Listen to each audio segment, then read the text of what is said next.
Time for another episode of Butt Crack Cycles. If you're just tuning into this channel for the very first time, my name's Paul. This is my YouTube channel. It's all about old Harleys. And today I want to talk about where we are at right now, today, in May of 2025. Just sort of in the used Harley Davidson marketplace. This video is kind of inspired by the events of today.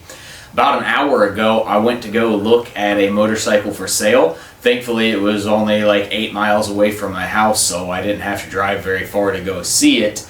And I was kind of thinking my video for this week was going to be, I bought another Ironhead Sportster project. But I ended up walking away from that bike for several reasons. We'll get into that a little bit later into the video, specifically why I didn't buy that exact motorcycle. But it got me thinking about, what's a fair price right now for various different old Harleys in the marketplace. And I spend a lot of time browsing for bikes for sale so I can go buy them, fix them, and then turn around and sell them. Also, before we get too far into things, I just want to say thanks to everybody who's bought the new shirt on the web store, buttcrackcycles.com. They are the Iron On shirts. These were done by a guy I only know as Lunchbox. You can find him on Instagram at shartatthedevil, which is a hilarious username. Back in January, he posted this art to his profile and he said, "Someone steal this, use it to make a t-shirt design." So I did. It's done in the style of the old 70s Easy Riders, like Iron On shirt transfers, but I love that verbiage of Iron On. Like, to me, it's a rallying cry to keep the old cast iron Harleys on the road, in the wind, and still going. Alright, so I've done some similar episodes to this in the past. I've done like the true cost of a Harley Davidson Shovelhead. I've done like now's the best time to buy a Harley, in which I talked about, kind of from November-ish to February-ish is usually the best time to get a deal on an old bike. And I've also kind of made like a short list. I forget what I called that video, but it was like the top 5 best used Harleys to buy, in my opinion. Spoiler alert, Evo Sportster is, I think, the best bang for your buck in a used Harley in any marketplace. But today I kind of just want to take like a general 20,000 foot overview of the used Harley market right now, like I said, in May of 2025. I'll say that sort of my focus with this video is mostly going to be older bikes. There are some good deals on like twin cams and Milwaukee 8s out there, I'm sure. That's just not really what the focus of this channel is, and it's not the bikes that I'm into or interested in, and it's not the bikes that I service for other people or that I buy in order to flip. So, right now, where do I think we're at? Well, I think in Ironhead Sportster world, you have a pretty good delineation between like early and late Ironheads. Late Ironheads are usually more affordable. They're usually cheaper. The earlier bikes, especially like XLCH kick-only bikes and Lunchbox oil tank bikes, are typically more expensive. And I think for like a project Ironhead, you can find yourself a bike with a title that matches the numbers and it's mostly complete for around $1,500 to $2,500, depending on what year you're looking for and how nice exactly it is and how much work it needs. Basket cases obviously are going to be less, but they're really surprisingly not that much less. I see this a lot where guys have a basket case Ironhead and they're asking, almost what a complete bike would cost. And I've never bought a basket case bike, and I might not ever, just because of that. When I can go buy a full bike that's rolling and all I have to do is push it onto my trailer and then spend a weekend getting it, road ready to a point that I can turn around and flip it and sell it, that's a lot more appealing to me and probably a lot more appealing to you than buying a basket case. The one thing a basket case does have going for it, though, is that since the bike has already exploded into 1,000 pieces, that it sort of lets you, or not even lets you, it forces you into going through every last little thing, and so by the time you put it back together, you have a bike that has no stone left unturned. Whereas if you buy a roller, you're probably going to be like me and just kind of put the bare minimum into it to get it on the road and then go ride it, and as stuff starts to tear up as you ride it, fix it along the way. So I always sort of recommend buying as complete of a bike as you can. Seems to work best for like the way my brain works, and probably a lot of other people too. Anyways, I'm kind of getting derailed by like sort of philosophy of which bike to buy. And yeah, Ironhead Sportsters, you know, the days of buying them for $500 are gone. Anything really worth buying is going to be at least $1,000 in my area and in my experience. And you could probably spend $2,000 and have a pretty nice bike. I think at the $2,500 price point, you should be able to buy a riding motorcycle. Something you could reasonably ride home if you're like an hour away. And for that, I think the Ironhead is still a great entry into vintage Harleys just because they are still plentiful and still affordable. Just watch out for the ones that have been all methed up. When we get into big twins, like this Shovelhead sitting right behind me, it's a completely different story. Evo Big Twins are where it's at. If you want a big twin but you don't want to spend a ton of money, and you want something that's easy to work on and pretty reliable, with a robust catalog of aftermarket parts and factory parts that are plentiful and easy to find. If you have, like, say, a $4,000 budget, you should be able to do phenomenal right now in today's motorcycle marketplace buying an Evo Big Twin. Personally, I like Softails and like Dynaglides much better than I like full dressers. That's just a personal sort of style choice. But I see Evo Big Twin bikes of all varieties in that sort of $3,000 to $5,000 range all day long in various, you know, shapes. But usually, let's just say $4,000 is a great price point to where you can get a bike that has a clean title, not killed with miles, is ready to ride home. Yeah, it's gonna need a little TLC once you get it home, but there's plenty of them out there, at least here in the upstate of South Carolina. Shovelheads though, man, I'm glad I bought this bike when I bought it. And the deals are few and far between on old shovels.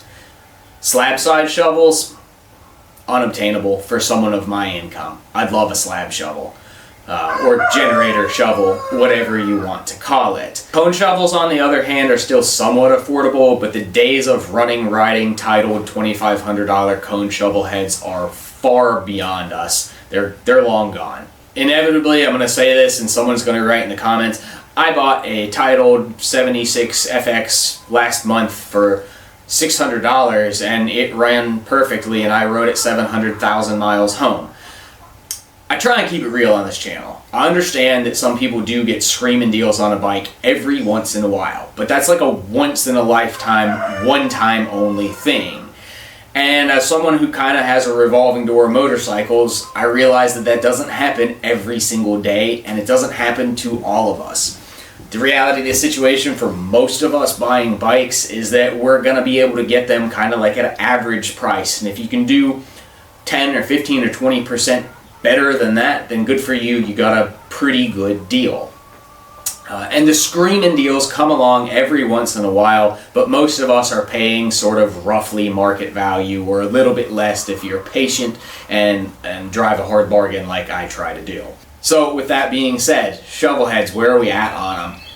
Generator shovels, I don't know, 10 to 12 really, probably is like the low end. I see guys asking 15 to even 20 for some generator shovels. Too rich for my blood to even think about.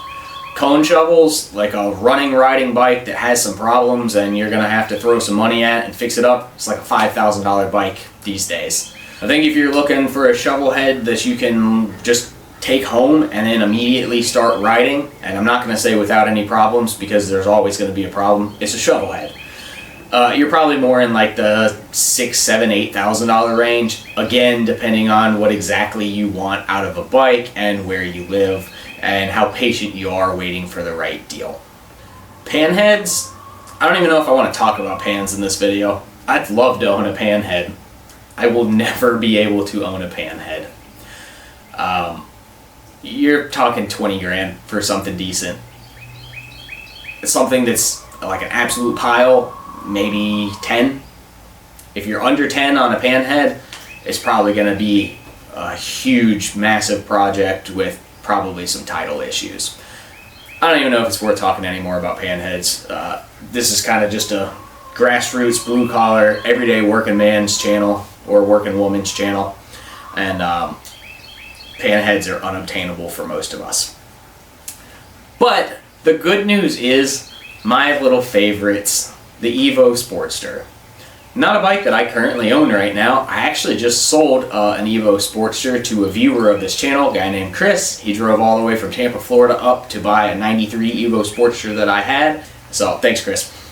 Anywho's, Evo Sportsters, probably my favorite bike to buy and flip just because they are cheap, plentiful, reliable, easy to work on, cheap to work on, and easy to sell. I also really like riding them. Sportster's my favorite bike, hands down. If you watch this channel, you know that. Evo Sportsters right now in May of 2025. $2,500 gets you a nice bike. $2,500 gets you a bike that probably doesn't need anything, and you can just jump on the thing, ride it home, and then just go beat on it for a month straight and do absolutely nothing to it. That's probably going to be an 883 bike that we're talking about, and it's probably going to be a little bit of an older bike, 80s or 90s, which is kind of where I like to be on them anyways. If you want to stretch your budget into, say, like $3,500 to $4,000 for an Evo Sportster, you can get yourself into a really nice late model bike.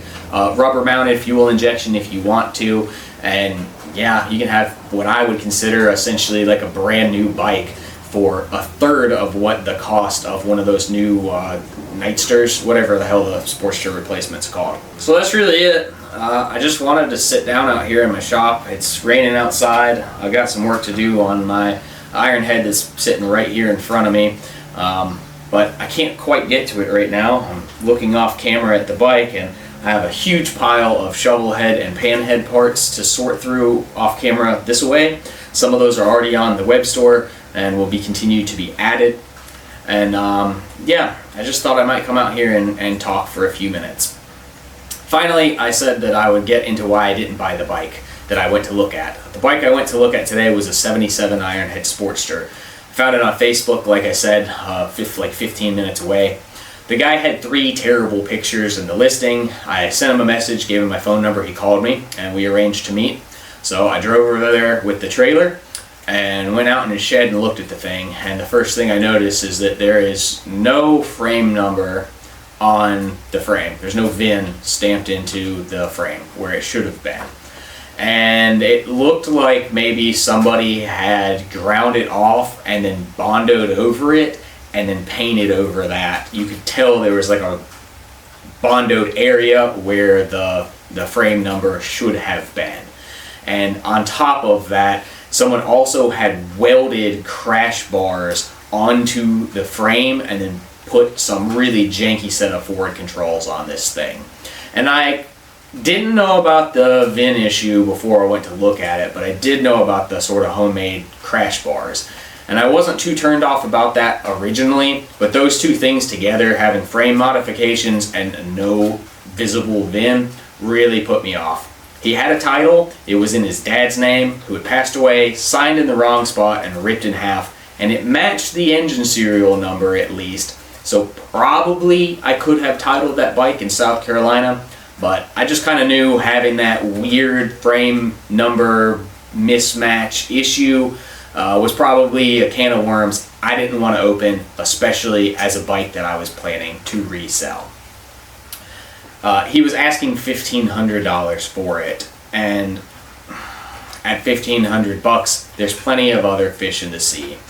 I thought about throwing him an offer of maybe like $800 or $900, sort of insultingly low, but I eventually decided to not even make him an offer at all and just shake his hand and say thank you for your time and walk back to the truck and drive back home. That's the way it goes a lot of times hunting down old Harleys. You got to know when to just walk away and just keep your eyes peeled for other deals. But I think there are still deals to be had. The market's kind of weird right now. The summer and spring are always the worst time to buy a bike, though the best time to sell a bike. And the older stuff is just slowly creeping up, especially the Shovelhead stuff. I think that in the next like 5 years, maybe not even that long, 3 years, Shovelhead prices are gonna do what Panheads have done over the last like 6 to 8 years. I can't say I'm really jazzed about that. I'd love to do a Shovelhead flip bike or a Shovelhead giveaway bike. I'd love to have another Shovelhead project, as much of a headache as this one behind me has been. I really like Shovelheads, but if I don't buy another one here soon, I'm probably going to find myself priced out of that market. I hope I'm wrong. Again, just me coming out here, kind of rambling and giving my thoughts. Thanks everybody who watches this channel. Thanks for everybody who likes, comments, subscribes, shares my videos. I try and always reply to my comments. I really genuinely enjoy interacting with y'all. Thanks everybody who's bought a shirt. Yeah, just thanks for being here. Thanks for watching. I'll see y'all next time. Bye.